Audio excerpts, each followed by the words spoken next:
Hello မင်္ဂလာပါရှင်ပတ်3လေးမှာပြန်လည်ကြိုဆိုလိုက်ပါတယ်ရှင်အဲ့တော့ပတ်2လေးမှာကျမတို့ပြောခဲ့တဲ့အကြောင်းအရာလေးပြန်ပြီး recall လေးခေါ်ကြည့်ကြရအောင်ရှင်အဲ့တော့ Oxford University ကLucy နဲ့ UNICEF ပေါ့နော်နှစ်ယောက်ဆွေးနွေးထားတဲ့အကြောင်းအရာလေးတွေကနေပြီးတော့သူတို့နှစ်ယောက်ပြောတယ်စိုးတဲ့ကလေးဆိုတာမရှိပါဘူးသူတို့ရဲ့ research data တွေကဒါပေမဲ့စိုးတဲ့အမှုအကျင့်တွေပဲရှိတာပါတဲ့နော်အဲ့တော့စကားလုံးလေးကနှလုံးနဲ့နော်အများကြီးထိရောက်တယ်နော်အဲ့တော့အဲ့ကြောင့်လို့စဉ်းနေကြည့်ကြရအောင်ရှင်တကယ်လို့လူကြီးမင်းတို့နဲ့တိုက်ဆိုင်မှုရှိတယ်လူကြီးမင်းတို့မှာဒီလိုမျိုးကလေးလေးတွေချစ်စရာကလေးလေးတွေရှိတယ်ဆိုအောက်မှာ comment ပေါက်မှာလူကြီးမင်းတို့ရဲ့အကြောင်းအရာလေးလူကြီးမင်း sharing လုပ်ပြီးလို့ရပါတယ်ရှင်အဲ့တော့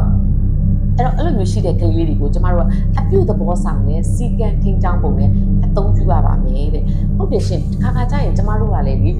ကိုချစ်တဲ့ကလေးလေးတွေထားစရာနေရာမရှိဘူးပေါ့နော်အဲ့တော့ထားစရာနေရာမရှိဘူးတခုခုဆိုလို့ရှိရင်ကျမတို့ကကိုယ့်ထက်သူတို့ကိုဦးစားပေးရတာဟုတ်နော်ကျမတို့ဟိုမှာအိတ်ချိန်နေဆိုလဲမိဘတွေဆိုလဲမမှန်ဘူးစားချိန်လည်းမမှန်ဘူးကတော့ပါရဲ့ toilet သွားတာတော့ကျမတို့လေစီချုပ်ဝင်ချုပ်တွေကိုဖြည့်လို့နော်ဖေဖေတွေမေမေတွေပေါ့အထူးသဖြင့်မေမေတွေပေါ့နော်ဖေဖေတွေကတော့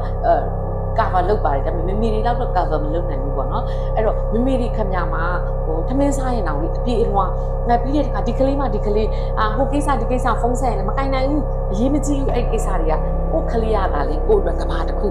နော်ကိုကလေးကိုတော့လာမကြည့်နဲ့မီးပွင့်သွားမယ်ဆိုတာကျမတို့မြန်မာလူမျိုးတွေကိုပြောတာရှင်အဲ့တော့တချို့မိဘတွေလည်းနည်းနည်းပေါ့ရတဲ့မိဘတွေလည်းရှိကောင်းရှိမယ်ဒါတော့ percentage အရင်နေပါတယ်ရှင် mostly ကတော့ကျမတို့ကလေးတွေကိုကျမတို့ကရွှေလိုပဲဥထားတာပေါ့နော်ဒီခေတ်ဆိုရွှေရဲ့ဈေးတက်နေပြီနော်အဲ့တော့ရွှေလိုပဲဥထားတဲ့အတွက်ကျမတို့ကလုံးဝအထိကိမခံနိုင်ဘူးရှင်အထိကိမခံနိုင်တဲ့အတွက်ခုဆိုကျမတို့ကအဲ့တော့တစ်ခုခုဖြစ်သွားပြီးကလေးလေးတွေလမ်းတောက်ရှောက်တဲ့ယူမှာဆိုချော်လဲတယ်ဆိုရင်ဟဲ့ဘာလို့ချော်လဲတာလဲချော်မလဲအောင်ရှောက်တော့တခုခုဆိုပစ္စည်းပြုတ်ကြရဆိုမပြုတ်ကြအောင်လုပ်တော့ဆိုတဲ့ဟာမျိုးလေးတွေကိုကျမတို့ကလုံးနဲ့အစားအဲ့တော့ကလေးတွေမှာလည်းသူတို့ရဲ့စိတ်ဖြစ်စီမှုရှိတယ်အဲ့ဒါလေးတွေကဘာလေးလေးလို့ကျမတို့ကခေါ်လဲဆိုတော့အစိတ်တစ်စိတ်ဖြစ်စီမှုလို့ခေါ်တယ်သူတို့မှာကျမတို့မမြင်နိုင်တဲ့ဒါသူတို့ရဲ့ Oxford University ကသူတို့ research data အရသူတို့ပြောတာနော်အစိတ်တစ်စိတ်ဖြစ်စီမှုဆိုတဲ့ဓာတ်ကိုသူတို့မှာရှိတယ်အဲ့တော့ဘာဖြစ်လဲဆိုရင်သူတို့ကလုံရင်းနဲ့ error ဖြစ်သွားတယ်ဆိုကျမတို့ကသူတို့ကိုစုမဲ့အစားဟုတ်ပြီတားလေးသမီးလေးချော်လဲသွားတယ်နောက်ကိုချော်မလဲအောင်လမ်းကိုဘယ်လိုမျိုးလေးကောင်းကောင်းရှောက်မယ်တေချာလေးဖြည်းဖြည်းချင်းရှောက်မယ်အရန်ရှောက်ဖို့မလိုဘူးစိတ်မလောပါနဲ့အားလုံးကို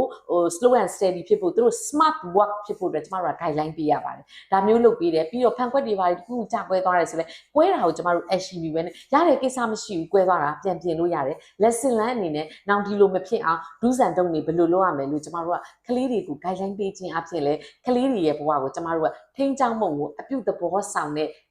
သွားချက်လမ်းကြောင်းပုံကိုကျမတို့တွန်းတင်နိုင်ပါတယ် see you in part 4ပါ thank you